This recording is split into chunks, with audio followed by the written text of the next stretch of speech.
Hello, everyone, and welcome to Scream Scene, the horror movie podcast where we watch every horror movie ever made in chronological order, and then we rank them from best to worst. My name's Ben.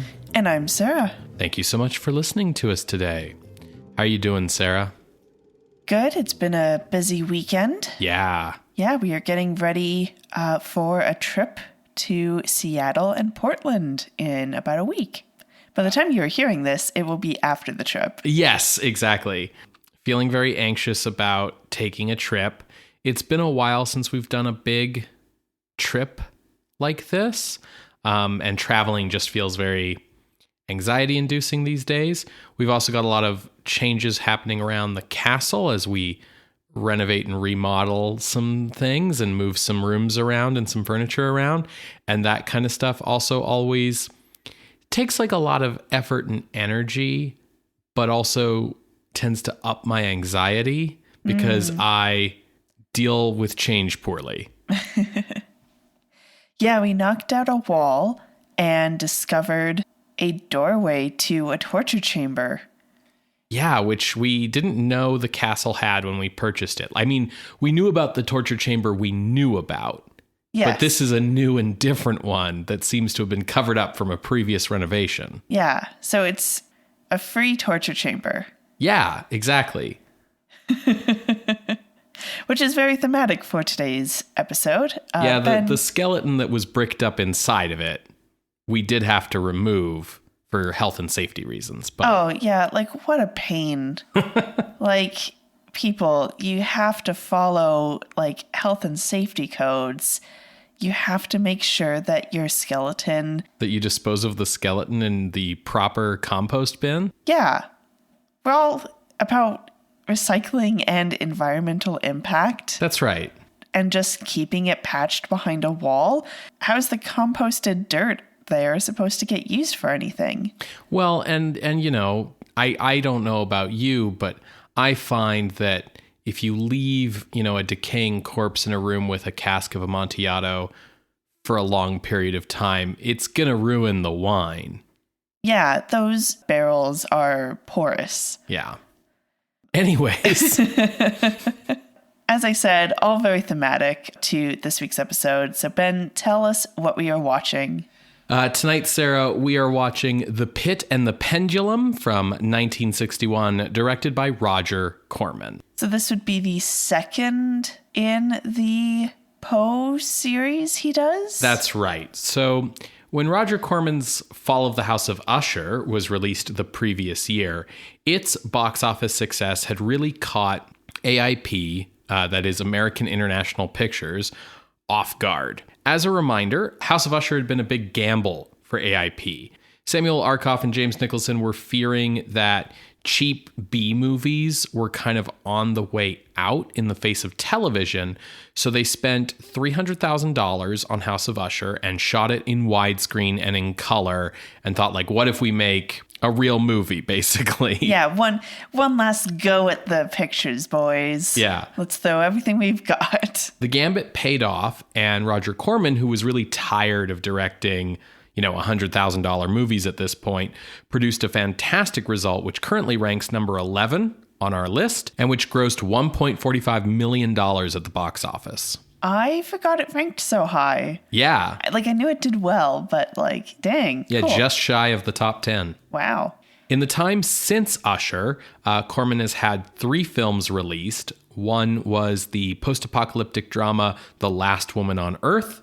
Another was the ultra-low-budget Little Shop of Horrors, both of which were shot before Usher. And then he went to Greece to shoot a low-budget sword and sandal film called Atlas, starring Michael Forrest, who went on to play Apollo on the original Star Trek. Oh, fun. This is part of a whole trend of sword and sandal or peplum films that was really kicked off by the Steve Reeves Hercules movie, which was shot in Italy. Returning to the US, Corman learned that AIP wanted a follow-up to House of Usher. It was decided to do another Poe adaptation with basically the same team. Corman felt that Poe's strongest stories after Usher were Mask of the Red Death and The PIT and the Pendulum. He really wanted to do Mask, but he held off for 2 reasons. The first was that he felt that Mask of the Red Death was too similar to The Seventh Seal, which had only come out like 3 years earlier at this point. I mean, that's very fair. The second reason is that Mask would require a large number of extras, which would be expensive. So let's try and like build up to being able to afford that, basically. So Pit and the Pendulum was selected. I like that Roger Corman's like in the art film circuit a little bit, you know, like he knows about Seventh. Oh, absolutely. Yeah. Absolutely he is. Like, I think people sometimes forget that like Roger Corman liked good movies. Yeah. He just also liked the box office of schlock. Yeah, I mean, he liked making money for sure, and an efficient movie-making business. So, Sarah, we've talked about Edgar Allan Poe a lot. Many times. On this podcast. I don't think we need to like go into his whole story, but what can you tell me about the writing of Pit and the Pendulum? Edgar Allan Poe, we've covered him many times, so I won't go into the life and times of Poe. What I will say is this short story, The Pit and the Pendulum, was published in 1842 as part of this literary annual that was put together for Christmas. It's called The Gift, a Christmas and New Year's present for 1843. You know, I'm laughing, but then I quickly remembered that like ghost stories at Christmas used to be a thing. This isn't a ghost story. Fair. But yes. And in terms of where we are in his overall oeuvre, this is when he is, working as a writer and co-editor at Graham's Magazine. That was kind of like, I think in hindsight, his most successful professional endeavor. Yeah. So he hasn't lost that yet. He's about to, though. Oh. And I guess, yeah, this would have been written through 42. So it's in January of 1842 that his wife, who is also his 13-year-old cousin, first showed signs of tuberculosis. Oh, wow. So if this came, wow. Yeah. Okay. This came out just as that was happening. Before, right. A year before, because it would have been published like December 1842, right? Yeah. Okay. And his wife first gets symptoms in January of that year. So 12 months earlier. Let's say 11 months right. earlier. Yeah. Okay. Sorry. I don't mean to be getting us confused about dates here, but I see what you mean. Yeah. Yeah. We're at the start of the downward slope of the ride here. Okay. Yeah. His alcoholism would be kind of getting to a point of being a major problem, a major thorn in the side for like future professional endeavors. As for the story, so it is a short story. And as I said, it's also not a supernatural horror story. It's actually, you could kind of describe it as like, not necessarily a thriller, but in the sense of like, it's meant to invoke extreme tension in the reader. They're supposed to be like terrified and horrified at like the anxiety that's building up. So to invoke those kinds of feelings, he uses a lot of language that will get your senses feeling things, smelling the cell that the person is in, truly like putting you in the place of this unnamed narrator. As always. But in terms of plot, we're very thin here, which is very typical for like short stories, but also Poe's short stories. Yeah. The story is an unnamed narrator is brought to trial before the Spanish Inquisition. Wasn't expecting that. So they're charged with offenses that are never stated. They basically faint when the verdict is read that they are condemned to death. When they awake, they find themselves in a totally dark room, eventually kind of finding a way to measure it. So it's like maybe 100 paces across. And also discover that in the center of the cell is this giant pit that you don't want to fall into. There are times where the prisoner sleeps and then is awoken, and that's when like food and water will be nearby. So you never really see any guards. And for example, the narrator wakes up and discovers that they are strapped to a wooden frame on their back facing the ceiling. And this is kind of the scene where the pendulum is featured. So above the narrator is a picture of Father Time holding a razor-edged pendulum that is like a foot long, and it's swinging and coming down as the clock is ticking back and forth. The narrator is able to escape by using some of the like meat that was given to them for food to attract rats to like eat away at the bonds. Okay. Very Batman-esque. Yeah, yeah. The noble porpoise. So by eating the bonds, the rats have basically freed the narrator just in time. At that point, the pendulum is withdrawn into the ceiling, and somehow the walls become red hot. And it makes me think of that one bit in the original Phantom of the Opera. And the reason that they're red hot is to make the narrator essentially fall into the pit in the middle of the room. It's getting hotter. The walls are starting to actually move in and close in. And just as they are about to fall, they hear a roar of voices and trumpets. The walls retract and they are rescued because the Napoleon army has captured the city of Toledo, where we are set in Spain, and the French army is here to save you. Okay. So that's the story. There's not a lot of details that help you figure out, like, when is this set? We know it's set in Toledo because that's explicitly stated, as well as the fact that it says the Spanish Inquisition, which I know operated outside of Spain, but it's set in Spain for this. And there's no other real, like, timeline for, like, you know, Toledo is invaded by the French army on this day. Like, it's all very vague. Yeah. Which, again, is pretty typical of Poe's short stories. Yeah. I remember reading once upon a time that this, like, pit and pendulum thing was supposedly something that Poe, like, found evidence of being a real Spanish Inquisition torture thing. Yeah, there was, like, you know, rumors and hearsay. It's never been proven. It also, to me, it strikes me as more of one of those, like, Iron Maiden of, like, right. The idea of it is more a Victorian invention about how bad the Middle Ages were. Yeah, there's also evidence that there's, like, a mistranslation. So, you know, like that torture thing where, like, your arms are held behind your back and you're lifted up by your arms? Yes. That is occasionally translated and described as a pendulum.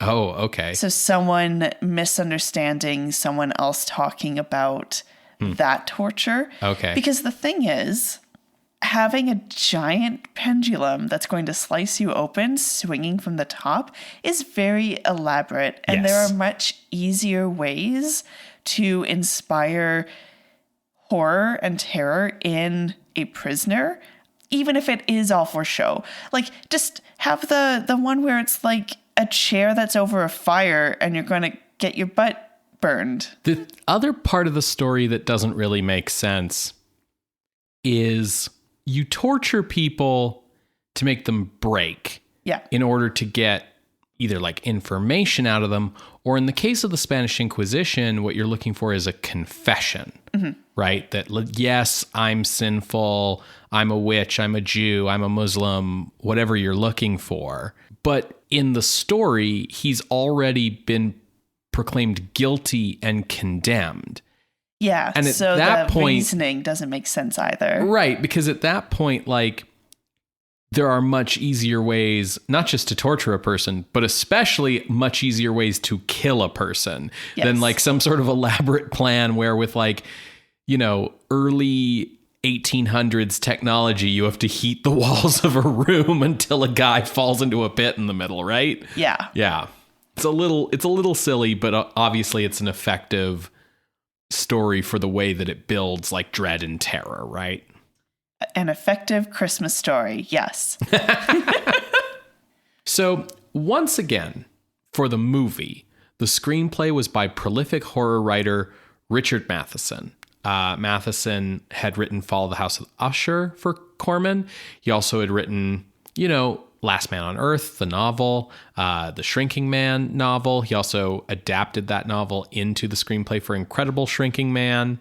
Yeah, I think we go into quite a bit of detail about who the heck Richard Matheson is in the Usher episode. Mm-hmm. Yeah.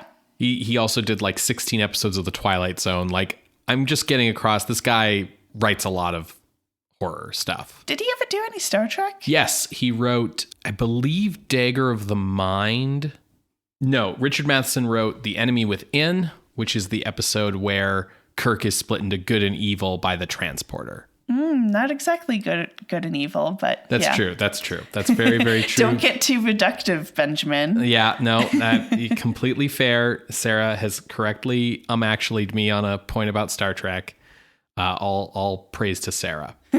Anyways, the point is that the short story doesn't really give you enough material for a feature-length film.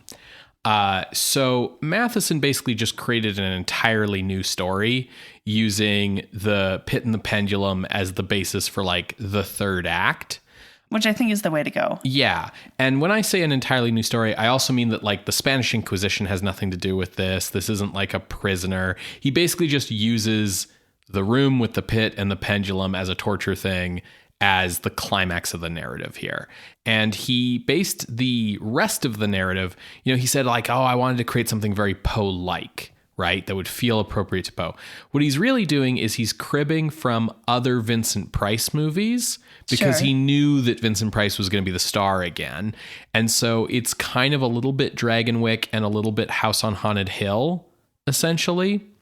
So Gothic? Yeah. Oh, yeah. Totally.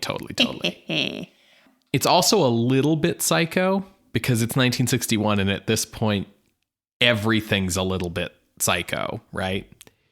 Now, originally, the screenplay contained flashbacks to happier times in the lives of the troubled characters. But Corman discarded these sequences before filming ever began. He really felt like the Poe films, because of the larger budget and everything, was really an opportunity for him to, do more as a director, do more as a filmmaker. And he had a lot of like creative theories about how he wanted to structure and stylize these films. And one of his theories is that, in his opinion, Poe's stories come from the unconscious mind. They are like reflections of unconscious anxieties. They're reflections of like nightmares. They are sort of inner fears dredged up.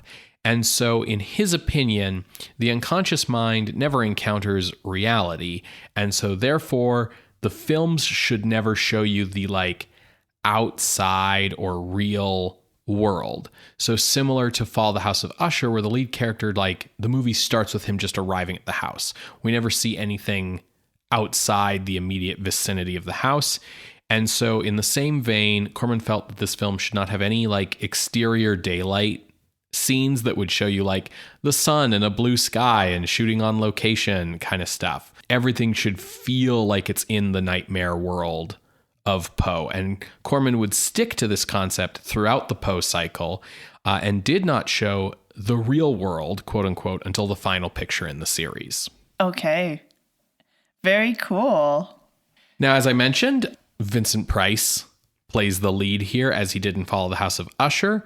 In between Usher and this film, he had starred in the rather lavish Jules Verne adaptation by AIP, Master of the World, where he gets to play like a sort of over-the-top villain type. Oh, that must have been really out of his wheelhouse, a real challenging role. Yeah. During filming, Price sort of altered his dialogue as it suited him, sort of changing his character's motivation here, adding on to some dialogue there. And then Corman actually made the decision to largely eliminate dialogue from the climax in order to focus on telling the story visually.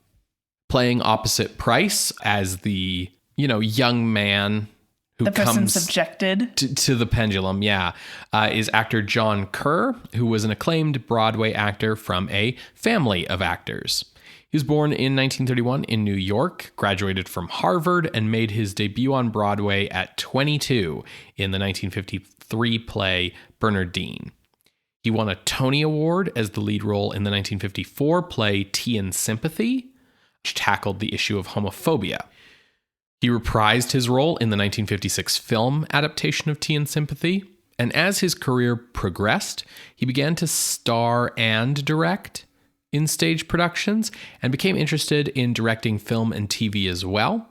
But eventually, by the late 60s, he became pretty disenchanted with the industry, and so he went back to school to study law, which he began practicing in 1970 and practiced full-time to his retirement in 2000. Wow. And he passed away in California in 2013. What a cool, like, imagine, like, your lawyer defending you, but you know him from, like, his earlier work. Sure. Like, that's so cool. Our female lead here playing Price's wife is Barbara Steele, the English actress who had appeared in La Maschera del Demonio, aka Black Sunday, for Mario Bava. This was like literally her next film, really building her reputation as a scream queen for the 60s. Apparently, she and Price got along really well. They both kind of identified themselves as having like an old soul quality that made them appropriate for period films. Another returning female face here is Luana Anders, who we just saw as Ellen, the merry-go-round girl in Night Tide. Okay. You know, that was produced by Corman, so I guess he spotted her there, and now she's, coming up to the big leagues. Now, as with Fall of the House of Usher, the cinematography here is by the extremely talented and experienced Floyd Crosby. Mm-hmm. Filming began on January 4th, 1961, and the picture shot for 15 days with the same budget as Usher, $300,000.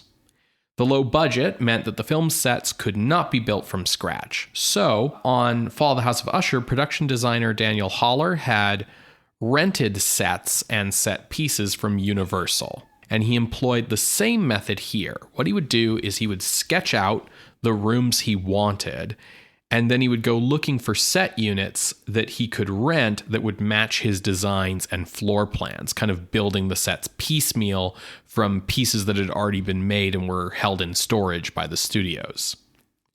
Additionally, Crosby shot the film with a wide-angle lens and placed the camera far away from the stage, framing shots with ample space around the frame to allow for set extensions with matte paintings to make the film seem bigger than it was. Yeah, that's very clever. Mm-hmm. Additionally, they sprayed about 20 gallons of cobwebs all over the sets. Now, Corman, I think I've talked about this on the show before, but like I really admire Roger Corman as a director. He has a style that's very much after my own heart, and it really comes from working his way up from the cheapo indie movies. And I feel like there's sort of two kinds of directors who come out of those kind of movies when they get bigger budgets. One is your, I'm going to maybe unfairly say your Colin Trevorrows, who have like one indie hit and then get pulled up to a large budget film and like don't know what to do with the money and don't know how to spend it effectively because it's just so much, right? And you want to play with all the toys. Or you have a Roger Corman type who comes up from having nothing so that when he has something, he uses it like as efficiently as possible, right? Would you say Christopher Nolan is more like that second version? I don't know. I mean, Nolan's gotten so big budget on things now that I feel like he's... But if you think about like his turn in Insomnia. Yeah, for sure. The thing about Corman that I love is that he conducted very extensive pre-production planning, storyboards, shooting diagrams, which would be like overhead plans of the sets with pictures of like where the camera would be placed for what shots, extensive rehearsals with the cast, lots of pre-production meetings, so that when they got to their 15 days on set, which like you're limited basically by, I'm sure, what the rental time for the soundstage was, what the time and cost and availability on that rental was, right? And he wanted to make sure their 15 days on set would be maximized in terms of efficiency. No wasted time debating, what to do or how to approach things. How should I say this line? Where should we put the camera next? Like, no. We've got all that stuff figured out beforehand. So shooting went very smoothly, which is what happens if you have a plan. And Corman greatly enjoyed the freedom that this gave him to experiment more with his filmmaking, particularly in the use of a moving camera and in editing. So you might remember in Fall of the House of Usher, there was like a dream sequence. Yes. So Pit and the Pendulum includes traumatic flashbacks, which are handled in a very unique cinematic style because Corman wanted to convey that these were like repressed memories being dredged up from the subconscious. So the flashbacks were shot in black and white. Then they were printed onto blue tinted film stock, which means that the light parts of the frame show blue. Mm-hmm. Then that film stock was toned red during development, which means the dark parts of the film show red. Oh. And then they vignetted the frame in an optical printer with a kind of like blur around the edges. Okay, I'm really excited to see this. The pendulum used in the film was 18 feet long. The short story is like, it's 1 foot. And Corman's like, hold my beer. Originally, it was created with a rubber blade. And the problem was this kept getting caught on John Kerr's shirt while it swung above him.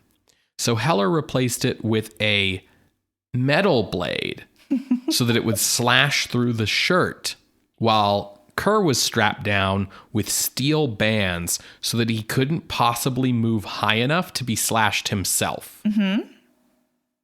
This sounds like it's going to be great. How could anything go wrong?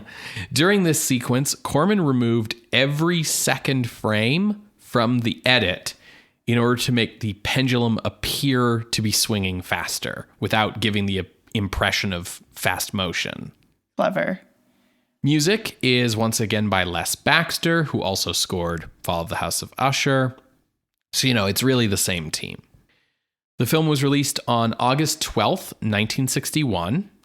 AIP provided theaters with big pendulums to swing from the marquee above the theater so that it would swing above people's guests' heads as they walked in. That's fun. And there was a gimmick where the pendulum would only swing, I think, like the pendulum would stop swinging once the film started.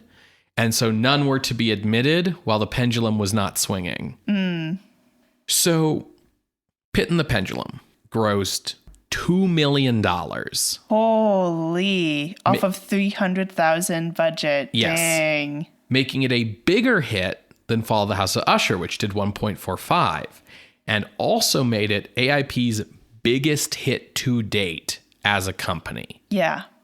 It even got great reviews from critics. Bonus. The film's atmosphere, sets, script, direction, twists, and scares were all praised, with only Price's performance dividing critics, because some felt he went a little over the top. In his defense, Price said that he had played Roderick Usher in Fall of the House of Usher very reserved. Yes, yeah. And felt that he needed to go in entirely the opposite direction for this character. I'm really curious what that's going to look like, because having grown up with Price, my immediate thought of him is that scenery cheering over the top version of himself. Yeah, absolutely. I think this is the iconic height of that, if anything. Okay.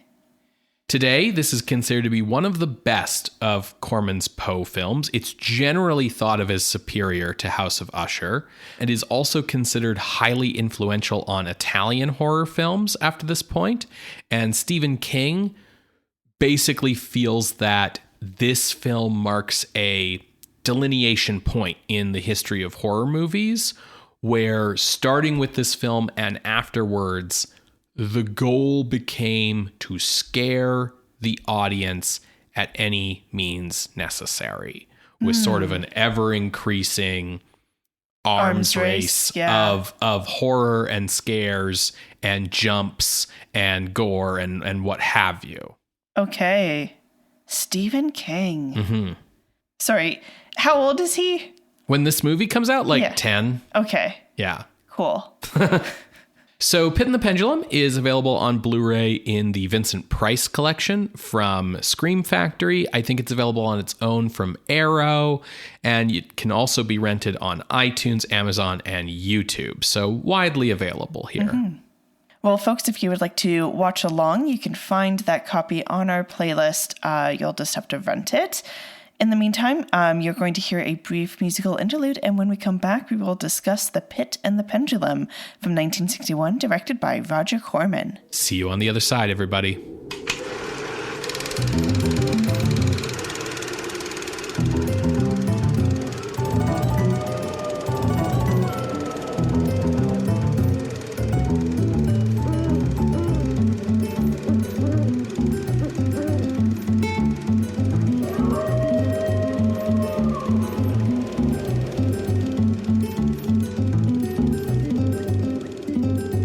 Welcome back to Scream Scene. We just finished watching Pit and the Pendulum from 1961, directed by Roger Corman.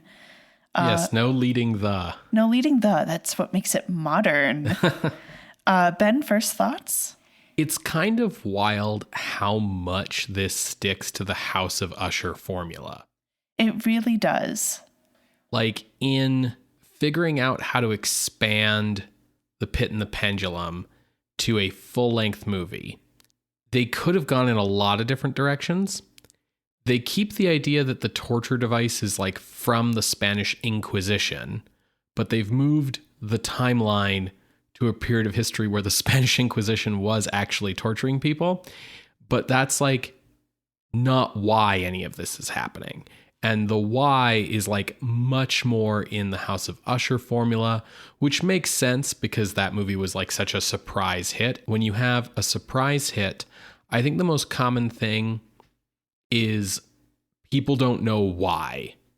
Yeah. And so they become afraid to change anything because what if this was the reason people liked it, right?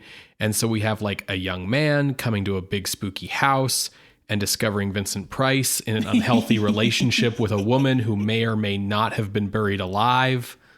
Yeah. I mean, to acknowledge that they aren't they might not be explicitly ripping off themselves. When expanding the story, you did acknowledge that they wanted to keep it in like the Poe vein. Yes. And making it feel like that. And they absolutely achieved that. Oh, yeah. It's like a bunch of Poe sort of tropes like thrown together in a blender. I think a big difference is that Usher, the movie that is much more straightforward, whereas Pit and the Pendulum has more twists and kind of a desire to keep you guessing as to what is happening. And I feel like, I don't know, my gut tells me that that's like the most, we're in a post-Psycho world kind of thing where like we like twists now. But I think the reason I feel I should point out the similarities to Usher is just because like the Poe version of Pit and the Pendulum doesn't have a big dark house and family secrets and buried alive stuff. So the repetition here is noticeable. Well, let me tell the folks at home what the story is about. Yeah, absolutely. So as Ben kind of set up, we are kind of set in the 16th century sometime. The young man who's arriving to this spooky Spanish castle is named Francis Barnard. At first, he's refused entry, but when he explains he's the brother of the late lady of the house, he is let in. Now, his sister Elizabeth had married the lord of the house, Nicholas Medina. at like some period before this. She died around 3 months ago from an illness, which he found a little suspicious. So he's here to look into what exactly happened and get some further answers.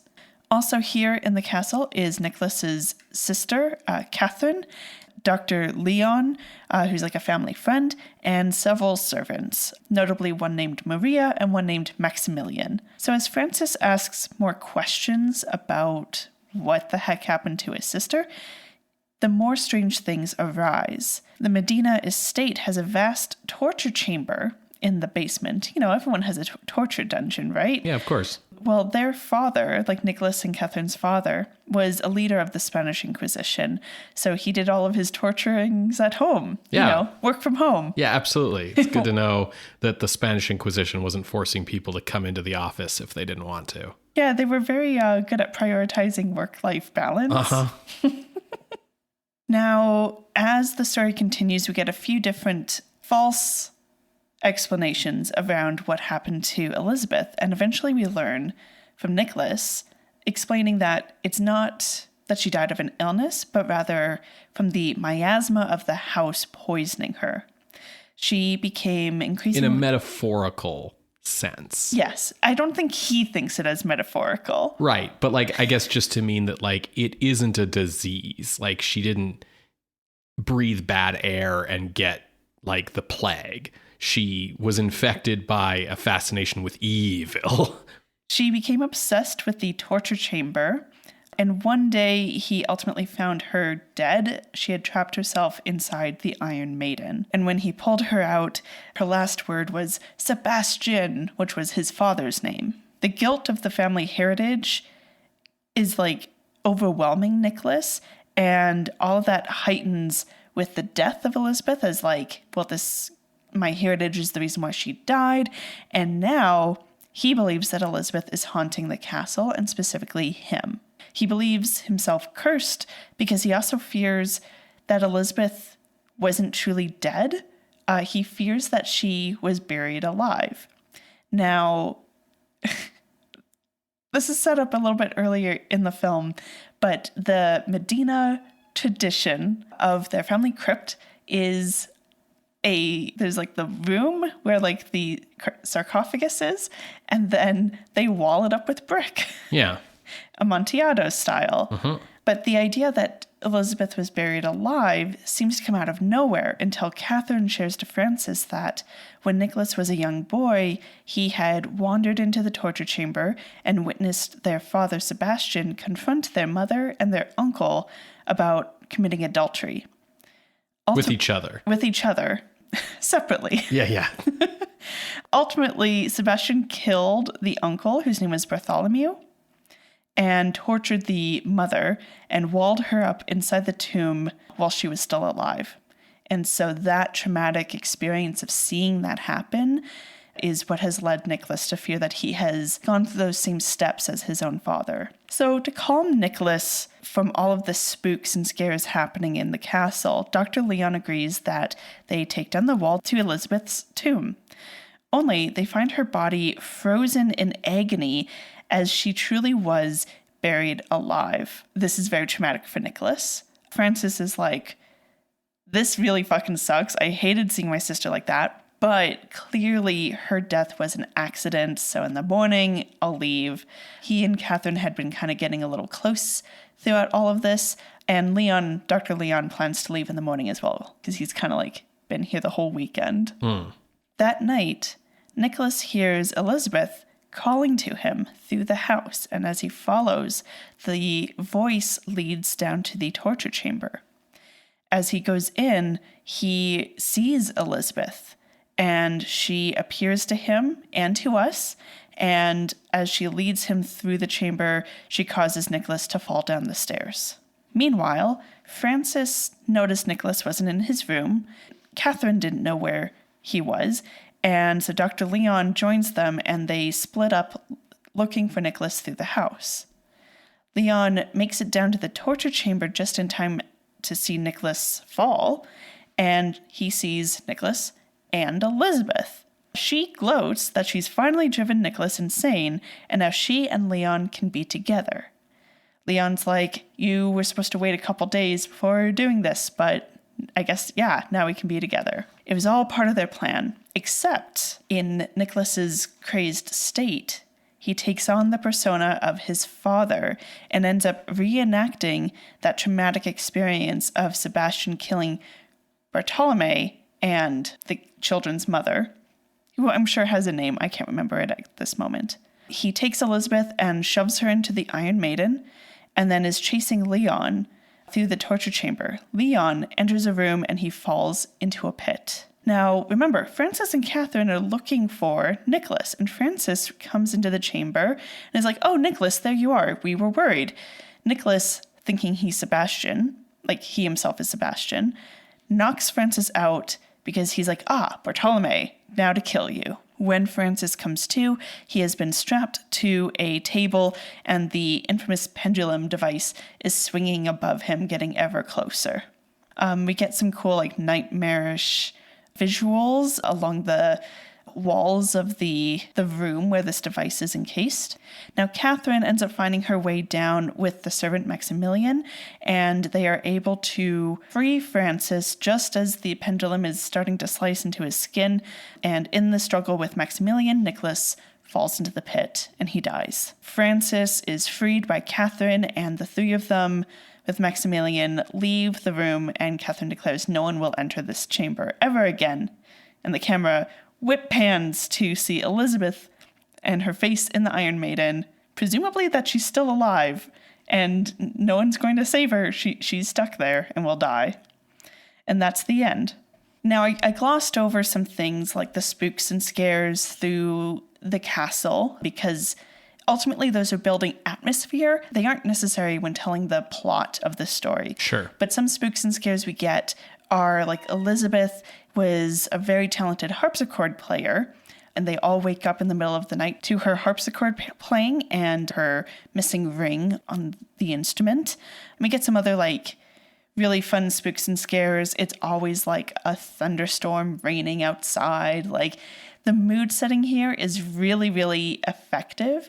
And I also really liked how at one point the maid Maria is cleaning in Elizabeth's room and she screams because she thinks she hears Elizabeth speaking to her. Francis begins to investigate, and he does find a secret passage that leads from Elizabeth's room to Nicholas, and so he does accuse Nicholas of making everyone think Elizabeth is haunting someone. But there's also a moment of well, are the servants doing this haunting in some kind of it made me think of the original La Llorona of the servants taking revenge on the owners of the castle, which would also fit here. So it had a lot of twists and turns, as Ben said.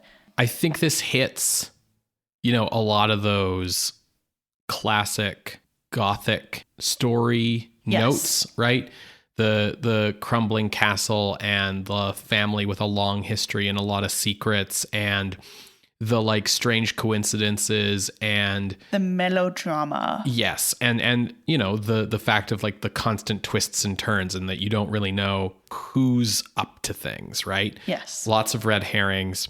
That said, I did clock the doctor as faking Elizabeth's death pretty early. Oh. It just was as the scenes kept going, it was clear that if Elizabeth was still alive, that the doctor was really the only one who had the means and opportunity to do that, and the knowledge of all of Nicholas's backstory and psychological hangups, because it's well established that Nicholas confided all of this stuff to the doctor, but otherwise doesn't talk about this to people, right? And so that sort of put me on to the doctor being the bad guy. Maybe I was just charmed by his good looks. I don't know. He's very cute. I think Price is pitch perfect here. Yeah. He does a fantastic job. He, in Usher, is, as we explained in the opening, he holds back so much. He's very demure, very mindful. But in this movie, he is able to fully portray going insane and his fears and his trauma. And I don't think he overblows it. And I don't think he gets to a point of like chewing scenery or anything like that, that I think people, when they think of a caricature of Price, would accuse him of being or doing. I think he does a fantastic job here. And I love the choice to have in flashbacks when we see Sebastian kill his wife and his brother, Price is playing his father, or like Nicholas's father. Yeah. The other two actors aren't the same as Dr. Leon and Elizabeth, but I really like that because it almost made, like, on a filmmaking level, that fear of following in your own father's footsteps feel realer, but also it foreshadowed the ultimate climax. Yeah, absolutely. You know, the big thing here is instead of Price embodying his mother like Anthony Perkins in Psycho, he's embodying his father. The foreshadowing of that with Price, like we see like a painting of Sebastian. It's like, oh, he looks exactly like Nicholas. And then we see it in the flashbacks and stuff. At first, when we're told that Elizabeth's last words were Sebastian, I thought that what we might be dealing with is more of a Psycho situation where Nicholas was like transforming into Sebastian at night and like killing people, and then couldn't remember it as Nicholas the next day. There's another scene that kind of hints at that where like Francis points out like all the evidence shows that like Nicholas had to have set all this up. And Price as Nicholas is like, did I? Like, could I have done all of this without knowing it? Right. But it goes in a different direction. Obviously, that's a bit of a misdirect, you know, because Price is often the bad guy in these movies, right? And he ultimately becomes the bad guy here as well. I agree with you about his performance. I really like it here. I think it's great. I do see where criticisms of it being over the top are potentially coming from, especially from like a 1961 standpoint. But I think what's really happening here is that Vincent Price knows what movie he's in. Yes. Because all of this, like, oh, you know, he faints like every 2 seconds. And it's like, I couldn't possibly tell you, sir, what happened to me and my family. It's all too dreadful and it would ruin my health to reveal secrets, sir.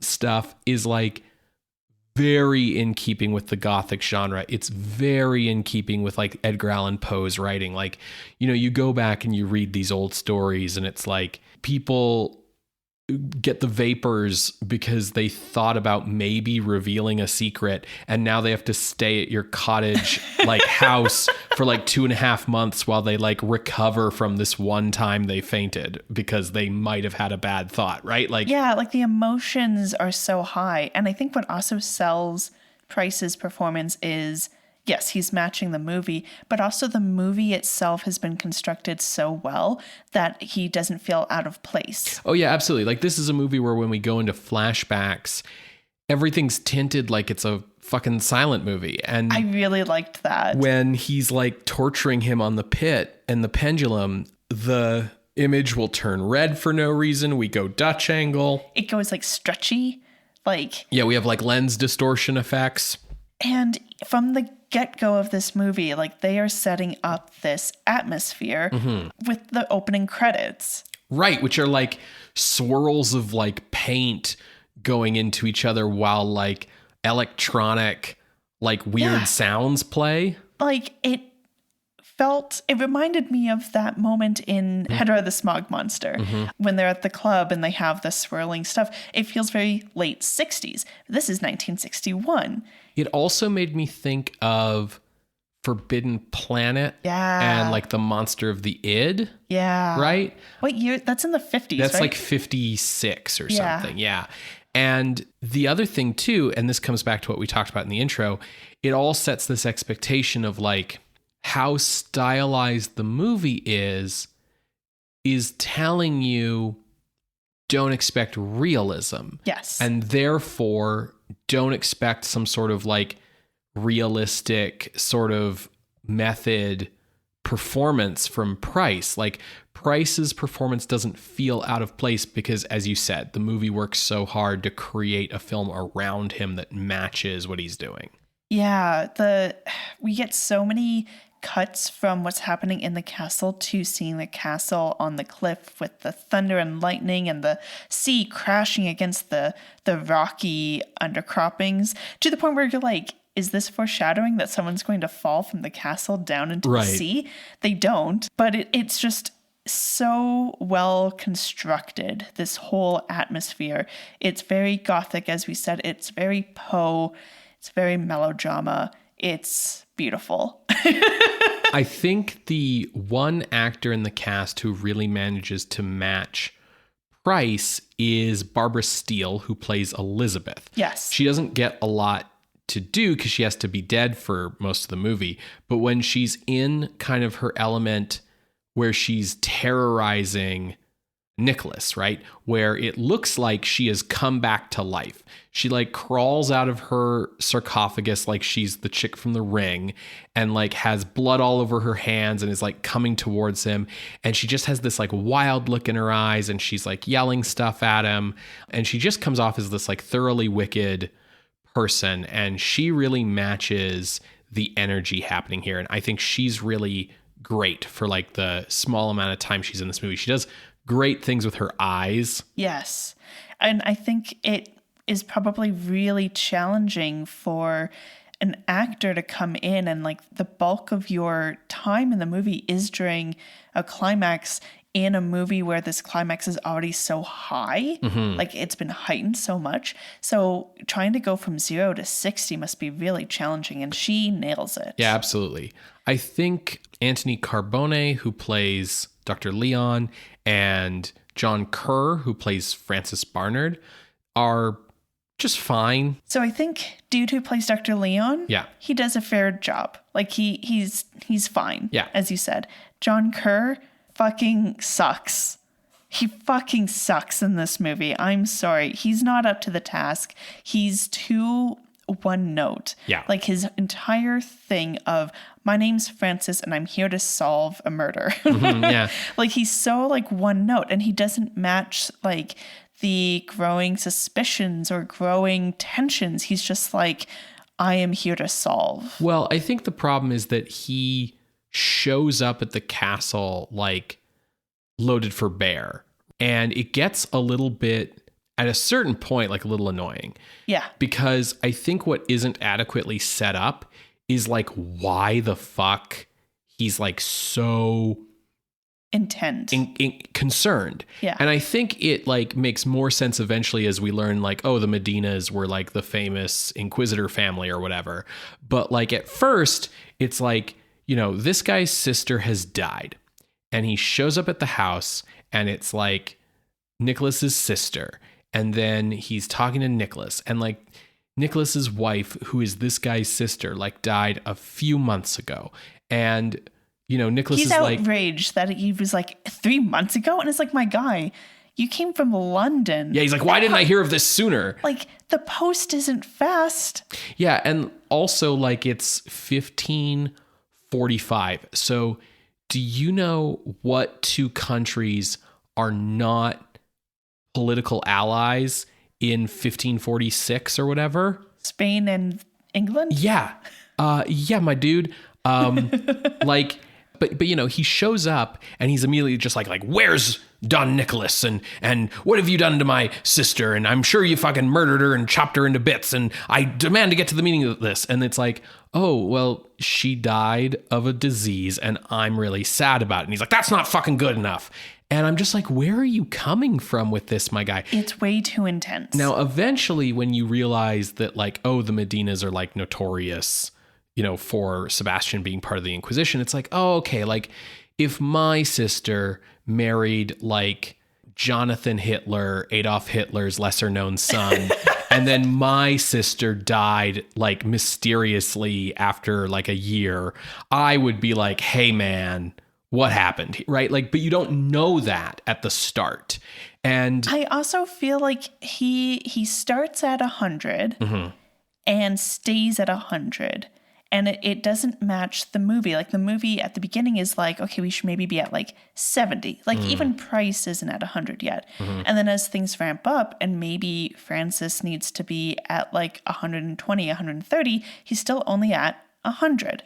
I think the other thing, and this is going to get worse with the next actor I'm going to talk about, but the other thing going on with John Kerr is he feels very modern. He feels very contemporary. Like everyone else is like, oh, the pain of emotions. What could I do? And John Kerr shows up and he's like, just the facts, ma'am. I'm here to solve a murder. Like, like very, you know what I mean? Like, yeah, no, absolutely. But he doesn't sync the movie for me. Okay. Like, it's like, okay, cool. Like somebody's got to be the protagonist here doing the mystery solving. I think they could have made him a little less of an asshole and a little more sympathetic, because like once he sees that like Nicholas is like a bereaved husband who has like a traumatic backstory, he maybe could be like, oh man, I'm really sorry that I whatever, instead of being like, well, that's just not good enough. But he doesn't sync the movie. The person who very nearly sinks the movie is Luana Anders, who we saw in Night Tide, who plays Catherine, who is unfortunately just terrible. Absolutely terrible. She's just completely flat and like uninteresting. It's just like, oh yes, Nicholas, when he was a boy, saw his father kill our mother and uncle in the torture basement. You have to understand that Nicholas is a very fragile man, and he loved your sister very much, Francis. I don't think she was that terrible, but I don't disagree that she does not hold her own next to like the other people in the cast. And just like John Kerr is, Luana Anders feels very much like you found a 1960s lady and you put her in a gown and a wig and you're like, you're from 16th century Spain. And she's like, okay, yes, I am from 16th century Spain. Got it. Like, you're making her sound like a robot. She sounded really robotic to me. I don't think so. Like, I'm not trying to fully defend because, yes, she's not the best. But I don't think she deserves this much hate, A big part of how the movie succeeds through its atmosphere, I think, is the music. Sure. I think the music is really well done. It feels very, like, in tune with both the time that the movie is set, like the period. Mm-hmm. And what's really interesting to me is that, like, this movie comes off as old-fashioned. Like, if you were to just, like, see this written on paper, you'd be like, this seems a bit old-fashioned given, like, some of the other horror movies that are coming out. Sure. And yet it manages to really just get you going, right? And even the fact that it made, like, what, $2 million in profit? Yeah, like, yeah. It clearly is resonating with something. So I think a big part of this is we've seen versions of this plot many times. Yes. This is Cat and the Canary. This is Gaslight. This is like, I mean, we just saw a version of this in Taste of Fear. This is we're going to make a person go crazy so we can get the inheritance money. It literally is Diabolique as well, if we want to like fully draw Absolutely. the line there. This is a very well-worn plot. And because we're doing it as a period piece in a castle in Europe, that also makes it feel very old-fashioned compared to some of these other movies, right? It really gives it that old-fashioned feel. However, I think the two big things that keep it feeling fresh, one is that even though, like, okay, there's no haunting happening here, there's no supernatural happening here, but there is stuff happening. Like, people are actually getting shoved into Iron Maidens, and people are actually getting tortured by pits and pendulums, and like people are actually getting murdered. And there's when we hear about Sebastian murdering his wife and his brother, like we see it in a flashback. So it doesn't quite have that same like 1940s feel of like we're gonna hint at maybe talking about show. Yeah, exactly. So there's that to it, which helps keep the energy up. But I think the other big difference here that really makes the film stand out is that in this version of the plot line to make someone crazy to get the inheritance, the plot works. Yes. They succeed in driving the person mad, and then it backfires dramatically. Yes. Like Vincent Price, after being shocked by the return of Elizabeth, he falls down the stairs, and then he kind of goes a little catatonic. Like he's been broken. His mind has snapped. And it's like, cool, we'll just like throw him in a asylum somewhere and live here happily with his money forever or whatever. It's 1546. There's no paperwork. No one's going to, question anything other than Francis, who is actively here questioning things, which seems like a flaw, but it doesn't ultimately seem to concern the conspirators that much. But what they didn't anticipate was that Leon showing up and being like, oh, baby, like you should have waited, but it's okay. We can be together now. Smooch, smooch, smooch. Was the exact thing that was going to push Nicholas from catatonic to now I'm Sebastian. Right. And so it's like, there's this thing going on here that's like, hey, maybe intentionally planning to drive a person off the deep end is not like a safe plan for what you're doing. And like, so for the first time we see this plan work and we see it backfire horribly because now you've just created a psycho killer. Like, great job, guys. Yeah.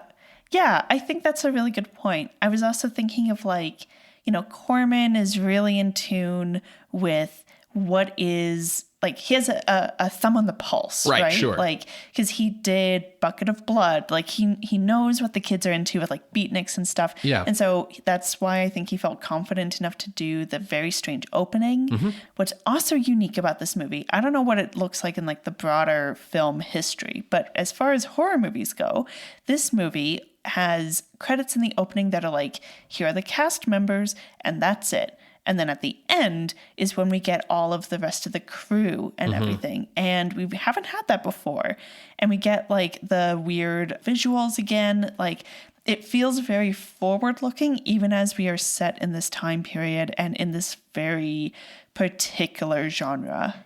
Yeah, it's got that like modern movie thing where the elaborate credit sequence is at the end, right? Yeah. And all we're really getting is like, here's the stars and the title at the start.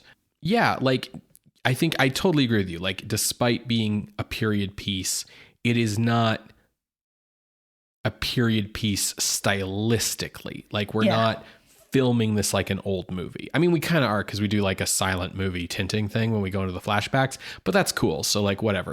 I do have a couple problems with this movie. Oh. It didn't hit with me as like a 10 out of 10. Okay. I feel like the ending kind of fell a little flat to me. It felt like we reached such a high with the tension and the climax when Nicholas loses it that they struggled to maintain that feeling as he is torturing Francis. Well, I think the problem there is that there's something unsatisfying about Nicholas's Sebastian just kind of declaring Francis, who's actually completely uninvolved with all of this, as like the new Bartolome, because like Leon, who's actually the Bartolome stand-in, fell off a cliff when he wasn't looking, and so he just lost track of him. He doesn't have object permanence. Right, because like the vengeance thing of like, okay, these two shitty people fucked over this guy, and now he's gone mad, and he's gonna get his revenge. That's like a huge propelling force that could propel the climax of the movie.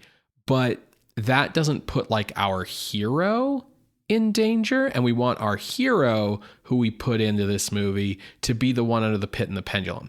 And the only reason up till now that Francis is even in the movie is because we need like an outsider to come in here and have all this exposition. In terms of the machinations of the plot, Francis isn't actually involved in anything. Yeah. He's just like a classic viewpoint protagonist, right? And so this ending where like he shoves Elizabeth into the Iron Maiden, the doc falls off a cliff into the pit, and Sebastian's like, oh, well, you there, new guy in the scene, you're now the object of my hate, feels very arbitrary, and it's not really satisfying because Francis has really nothing to do with any of this. And so there's nothing actually personal between Nicholas and Francis. Nicholas doesn't know this is Francis. Nicholas thinks he's Sebastian. So there's no like personal connection during this torture. Francis doesn't know what the fuck is going on and is just like, okay, I guess I'm dying now. So the emotional stakes go down immensely right as the physical stakes go up. And I mean, the fact that Francis isn't actually the target is probably, why he survives. If he was actually Bartolome, he wouldn't have gotten to be saved at the end of the story. But it feels a little bit random. Yeah. Basically, it's a little arbitrary. So in the script, Nicholas had like a dying line. That Corman eliminated because he felt that like dialogue at that point in the story would really just like kill the rhythm or the vibe or the flow of the movie or something. Was it Elizabeth? Like, would he say Elizabeth because Elizabeth said Sebastian when she died? Kind of. So he was going to fall into the pit, and then we were going to get, like, as he's dying, right?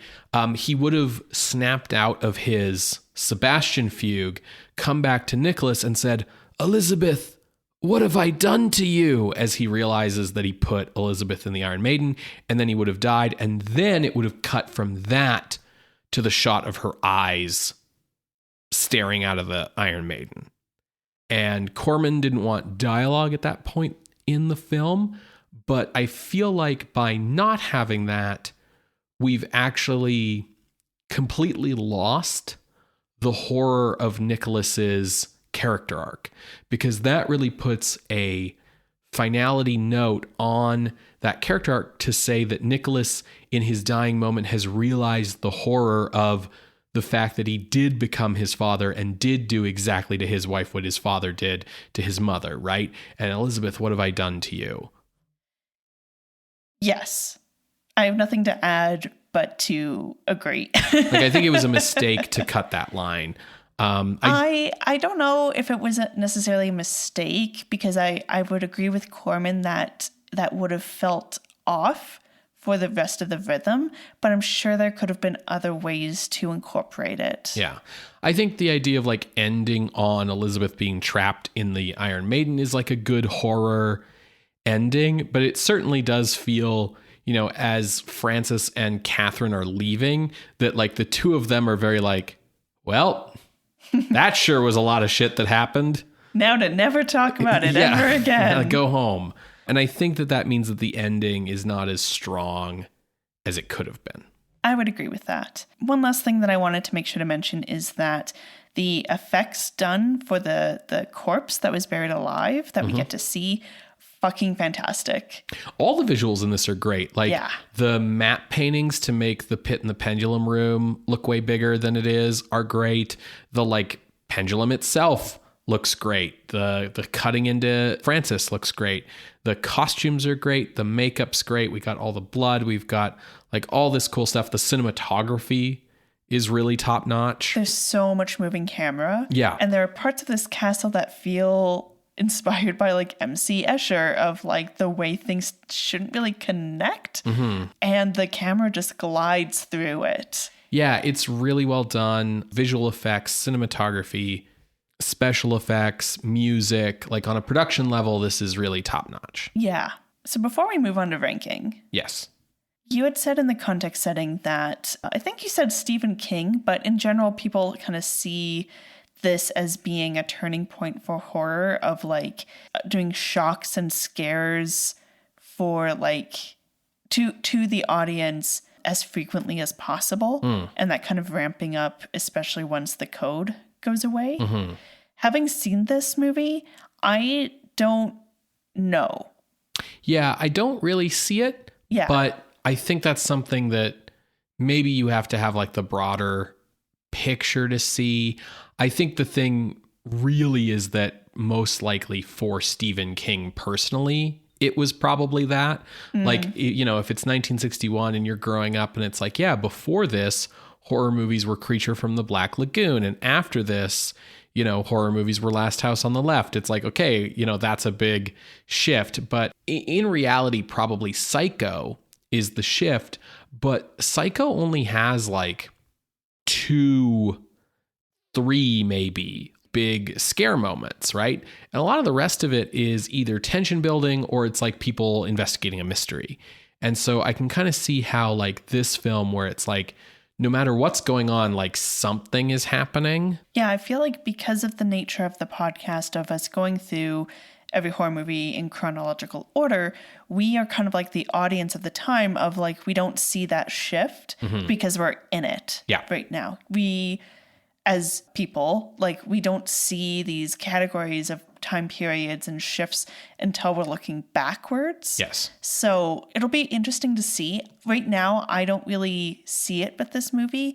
I'm sure that is in the air of like people making horror movies, but I would say that the bigger shift is the way that we are talking about psychology. Because even in this film, we don't have a thing sitting down to be like, so what Nicholas went through is called DID or like anything that. But we're placing weight to people's psychology in a way that we kind of hand waved away in like the 30s, even of like, oh, he's mad, don't worry about it. Well, it's also about like finding new and modern ways to talk about the same kinds of themes. Yeah. Because nowadays we understand ideas like intergenerational trauma. Yeah. Right. And in years past, you would have referred to that idea as like the sins of the father are visited on the child. And, you know, you had a lot of pushback where it was like, no. People aren't defined by the actions of their parents. Like people are their own people. But you go back in time a little more to like Lovecraft or Poe, and you get these ideas that like, is evil a hereditary trait, right? Like, is it like, this is the degenerate Webster family and like evil just is an inherited thing from generation to generation? And that would be like the old fashioned way of looking at this, right? You would look at Medina and he would be saying like, well, I don't want to be evil, but like, am I going to become evil because my father was evil? Like, is that inherited? Am I doomed to this? And instead, it's the same sort of idea in this film, but we're phrasing it a different way. We're looking at it as this horrible thing happened to this kid when he was young, and it has made him particularly like sensitive to these particular issues. And if he's triggered by those issues in these particular ways, it leads to like a mental break where he acts out these other things in an unhealthy manner, right? Like it's a different way of thinking about some of these old themes, but in a way that keeps those old themes relevant. Like nothing about Nicholas's bad family history and his subsequent transformation into like an avatar of his father feels like something that wouldn't happen in a Poe story, right? It would just be talked about in a different way. Well, even just look at the adaptation of Fall of the House of Usher, right, compared to an Usher adjacent story in this movie. Yeah, for sure. I think the other big shift I would say that I saw in this movie, if I had to identify anything, it's that we are starting to bring a little bit more of that European sensibility about like the violence and stuff to the American version of these stories. Like a lot of the blood and a lot of the scares and a lot of the specific ways that things were being done felt a little Hammer and also like a little Bava. Yeah. Like this is, you know, like Roger Corman, I mean, he cast Barbara Steele, so clearly he saw Black Sunday, but like Roger Corman saw Black Sunday, you know? Yeah, I would agree with that. So I think a good waypoint before we dive fully in is to remind folks that The Fall of the House of Usher is currently ranked at number 11. And then the other movie that we kind of kept talking about is Psycho, which is at number 1. When I started thinking about ranking, I immediately thought, how does this compare to Usher? And I was like, honestly, it could go above, it could go below, because like it does a really fantastic job, but it also sucks at a couple points as we've kind of gone through. So I think Fall of the House of Usher is kind of right in the middle for me. I also found those parts of like Hammer horror in PIT and the Pendulum. So I was looking as high as number 8 with Horror of Dracula. I knew that this doesn't feel right to go above Dracula. So Dracula at number 8, that's my ceiling. But The Old Dark House, I think the way that Pit and the Pendulum is dealing with weird family trauma, intergenerational trauma, and the way that that can like tear people apart even when they're just on the sidelines, felt very similar to The Old Dark House, so I think it can contend with that. Looking below Usher, the other film that my eyes kind of fell to was Jigoku at number 13, because Jigoku is similarly like these people just like very realist and people just like fucking up. Mm-hmm. And this one guy just really fucking up because basically the devil is following him. And then like the last half of the movie is in hell and it's so chaotic. And it makes me think of like, is that how Nicholas was perceiving reality when his mind broke? Also in the way that Jigoku felt so like, it's from 1960, but it felt so 1970. Right. Especially in the hell sequence. Yeah. So it felt very relatable here with Pit and the Pendulum. So my range is 8 down to 13. Okay. Your range is a little higher than mine, but we do have overlap. Okay. So I think like I started out thinking about just like last week's movie, Homicidal, right? Which we put at 27. I was also thinking about like House on Haunted Hill at 34, just with like Homicidal sort of fresh in my mind. And I really liked Homicidal. I liked this better. Mm-hmm. And so looking above that was Quatermass Experiment. And I was like, I think this is definitely better than that. So I made 26 my floor and started looking up. You know, we have stuff like La Maschera del Demonio or Black Sunday. We have Taste of Fear, right? Similar kind of stuff. I did look at Fall of the House of Usher, and I couldn't decide if this was better or worse than Fall of the House of Usher. I think it's commonly considered better, but if anything, like I said, I think the ending doesn't quite work as well as it could.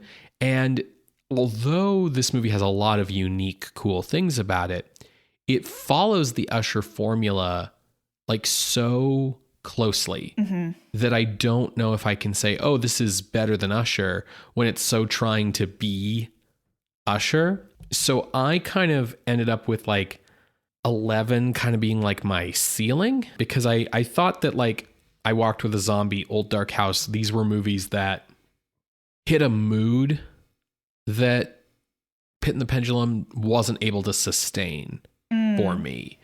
So my range is 11 to 26. Yours was 8 to 13.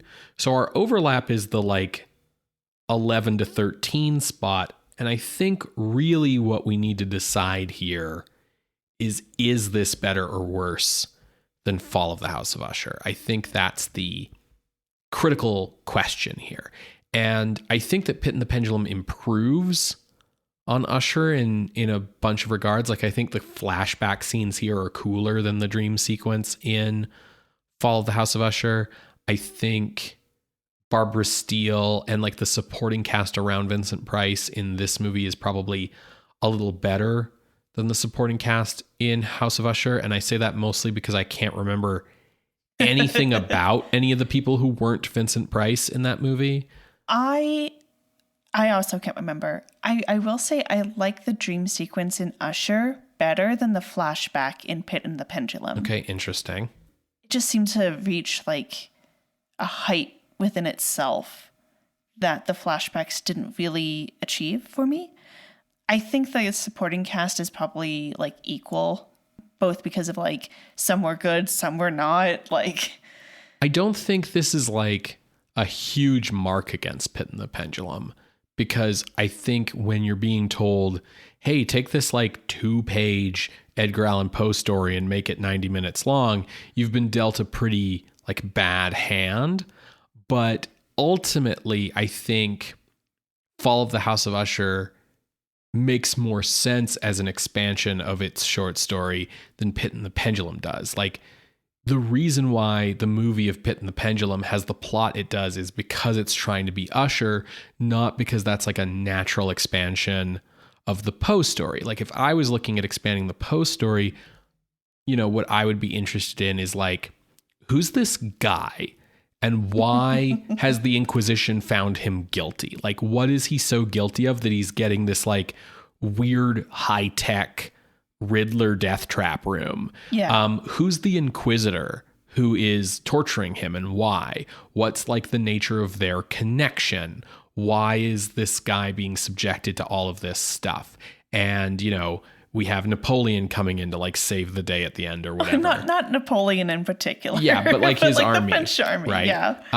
And like, do you want to stay connected to that? I think this movie makes a good decision in setting it earlier because yes, Napoleon's conquest of Spain ended the Inquisition, but by like 1810 or whatever, the Inquisition was like declaring like 4 people guilty a year at that point, and they weren't doing big torture anymore.